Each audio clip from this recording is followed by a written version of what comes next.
pessoal, bom dia, boa tarde, boa noite, nobreza. Estamos aqui começando mais um trabalho, a nossa quarta aula sobre modelos atômicos. E aqui agora somente com questões. São duas questões do Enem e duas questões da UNB para a gente treinar para o PAS. Portanto, vamos embora, Garibel. Primeira questão da UNB. No princípio do século XIX, Dalton propôs a seguinte teoria.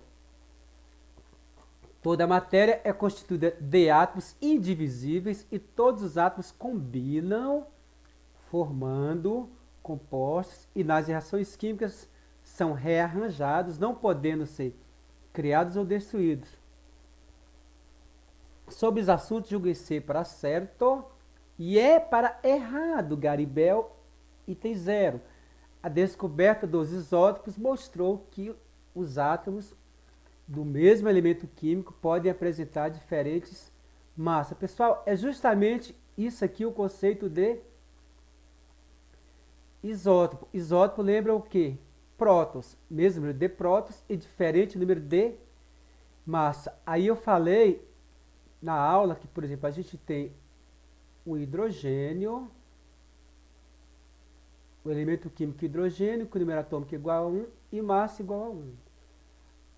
A gente tem o outro elemento químico também, hidrogênio, no qual a gente chama o átomo de deutério. O outro elemento químico também do hidrogênio, no qual a gente chama o átomo de trítio. Quando você tem um elemento químico, a sua representação simbólica dá-se-á sempre dessa forma. Então você vai ter aí embaixo o número atômico, em cima o número de massa. Então aqui eu tenho o mesmo elemento químico constituído por 3 átomos, ou seja, que possuem o mesmo número atômico e diferente número de massa. Portanto, o item 0 está corretíssimo. E tem a descoberta do elétron no final do século XIX confirmou a ideia de Dalton a respeito da indivisibilidade do átomo. Pessoal, ao contrário,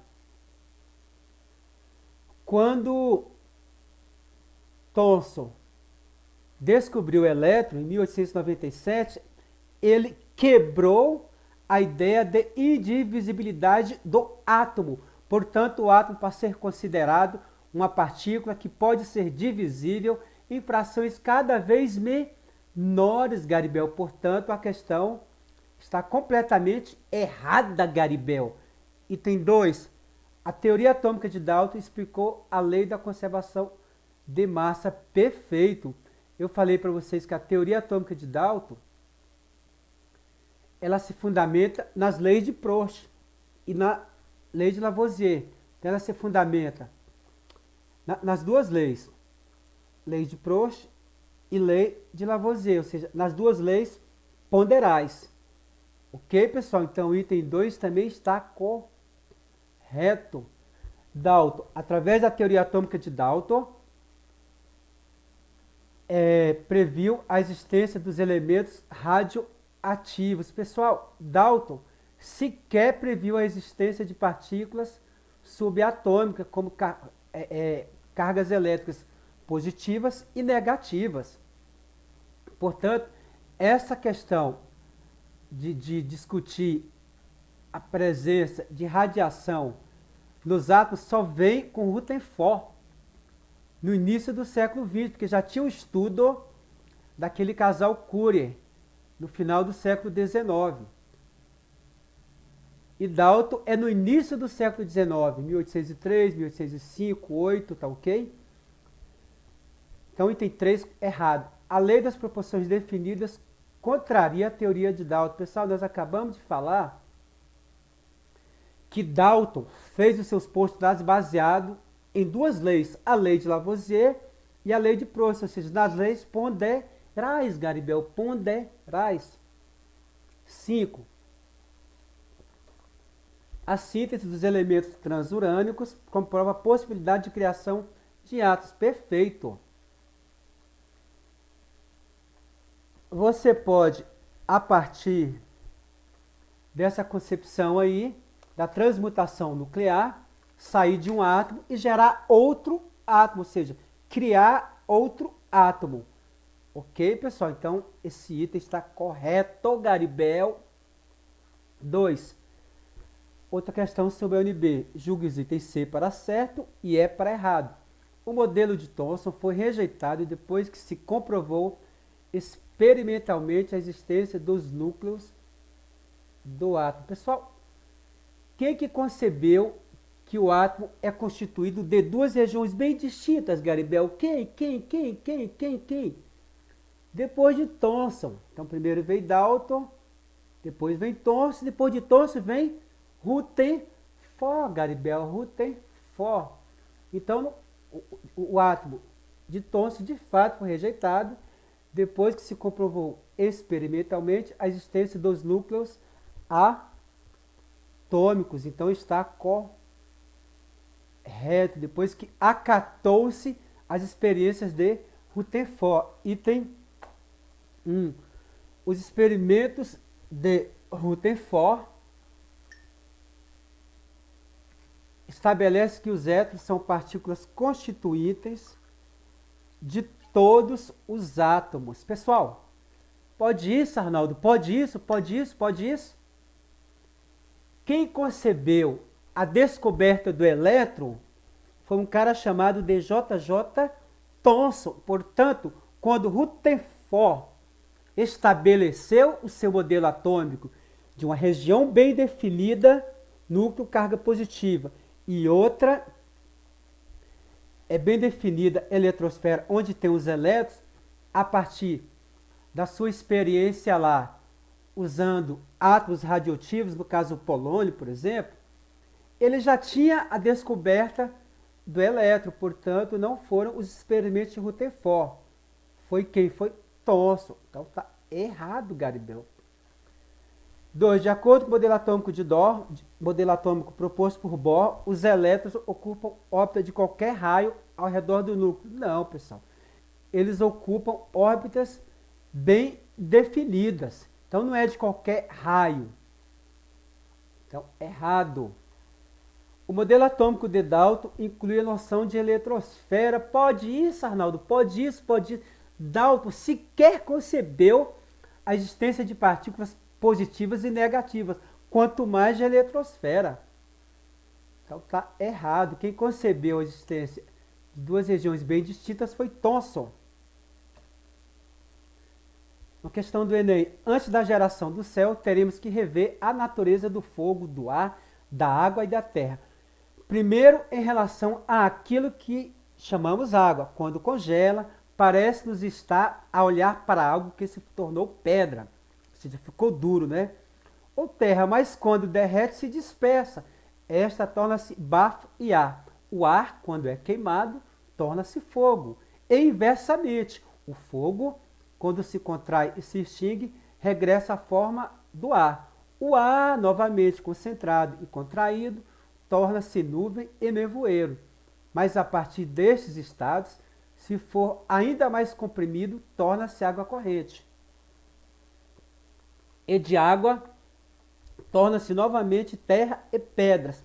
E deste modo, como nos parece, dão geração uns aos outros de forma cíclica. Platão. Pessoal, aí é Platão sendo Platão, né? Fazendo os seus embates filosóficos, a sua discussão, viajando na sua dialética, né? Buscando compreender a diversidade de formas e substâncias que vemos no mundo, diversas culturas da antiguidade elaboraram a noção de 4 elementos fundamentais que seriam água, ar, terra e fogo. Essa visão de mundo prevaleceu até o início da Era Moderna, ou seja, até o início do século XIX, quando foi suplantada diante das descobertas da química e da física. Quem superou esse modelo aí, pessoal, foi Dalton, né? Apresentando que a matéria é constituída de átomos. Do ponto de vista da ciência moderna, a descrição dos 4 elementos feita por Platão corresponde ao conceito de partícula elementar. Não, a partícula elementar ela surge inicialmente com quem? Com Demócrito e Leucipo, também na Grécia Antiga. Força fundamental não tem nada a ver. Não se fala de força nenhuma aqui. Elemento químico também não. Nessa época você não tinha ainda, nem de longe, a visão de elemento químico. Então, nem do ponto de vista de ciência moderna, o texto trata disso. Fase da matéria, opa, melhorou. Lei da natureza, também não, porque isso aí é uma viagem muito mais filosófica do que experimental. Pessoal, se você for olhar o texto, ele fala de mudanças de estado.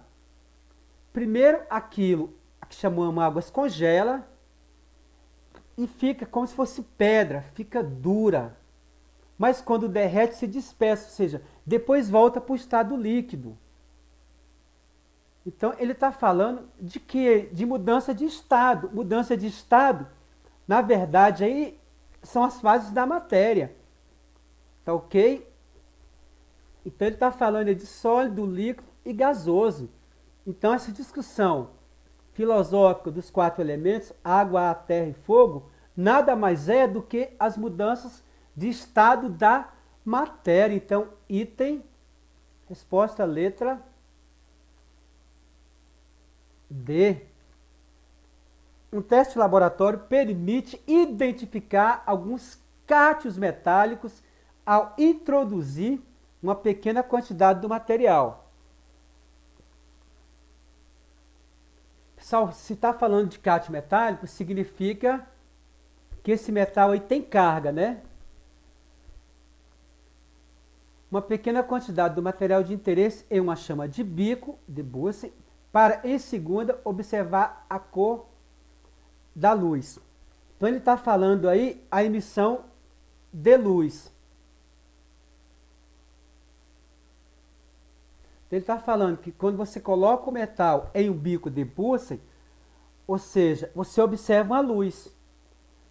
Pessoal, nós deixamos muito claro qual foi o primeiro cientista na sequência de Dalton, Thomson, Rutherford e Bohr que fala em energia, para não ter dúvida. Então vamos ver qual é a resposta? A cor observada é proveniente da emissão de radiação eletromagnética ao ocorrer a mudança de fase sólida para fase líquida. Não, pessoal, não. A mudança de fase, você não tem liberação, nesse caso aí, dessa cor. Você não observa a radiação eletromagnética. Então, que isso é uma transformação física que pode ocorrer com absorção de energia ou liberação, somente. B. Combustão dos cátions metálicos provocada pelas moléculas de oxigênio da atmosfera. Não tem nada a ver isso aí com a emissão da radiação, ou seja, com a cor que você observa. Se a diminuição da energia cinética, ou seja, a velocidade com que os elétrons se movimentam, também não. D. Transição eletrônica de um nível mais externo para outro mais interno, também não. Lembra, pessoal, de Bohr? Promoção dos elétrons que se encontram no estado fundamental de energia para nível mais energético. Lembra, pessoal, que a gente falou de Bohr? O que é Bohr? Quando você tem aqui, ó, o núcleo, você tem as camadas K, L, M, N, O, P, Q. Então você tem um elétron aqui, ó. Quando esse elétron ele recebe energia, é justamente a chama do bico de Bunsen, ele pula para a camada superior, ele está na camada K e foi para a camada L. Porém, Garibel, ele ganhou energia. E ele precisa voltar para o seu estado mais estável para diminuir a sua energia. Tudo na natureza tende ao menor nível de energia para alcançar mais estabilidade. Então, ele ganhou energia, foi para a camada L, só que ele vai voltar. Ou seja, ele vai devolver essa energia, que foi a energia lá do fogo, da chama, do bico de Bunsen. Então ele volta e devolve essa energia aqui que ao nosso olho visível são as cores. Ok, pessoal? Então, a resposta certa, item E. Então, o elétron salta de um nível inferior para o nível superior, depois ele volta. Ok, pessoal? Então, letra E, pessoal, a gente conclui modelos atômicos. Fiquem com Deus, dê uma likeada, dê um likezinho aí, curta a nossa página, compartilhe com seus amigos e faça inscrição para ajudar o nosso trabalho. Beijos e queijos, fiquem com Deus. Próxima aula vai ser, a gente vai classificar os átomos em isótopos, isóbaros e isótonos. Beijos, queijos, fiquem com Deus, nobreza, fiquem com Deus. Até a próxima.